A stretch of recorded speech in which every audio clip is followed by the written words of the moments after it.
Hey guys, in this quick video I'm going to compare the Miyoo Mini V4 with the Miyoo Mini Plus. Like, what are some important things for you to know?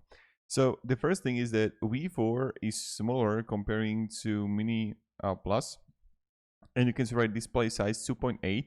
With the Miyoo Mini you are getting the 3.5 inch, so it's like a little bit bigger. This is the first thing. So if you have smaller hands, the V4 could be better for it. But now comes like really big difference is that the V4 doesn't have Wi-Fi. The Mini Plus has a Wi-Fi, and this can be a game changer only because you can get auto updates, you can do wireless file transfers, and you can play multiplayer with friends, let's say family, who own the Miyoo Mini Plus 2. And this can be huge, right? So the Wi-Fi is an important thing. And in the past, the V4 had the screen issues. Primarily, it's like being resolved already. But I just want to make you like this quick comparison. What do you need to know? Other than that, they're both like good. Just want to make like this quick video, and I hope it was helpful. Have a great day and goodbye.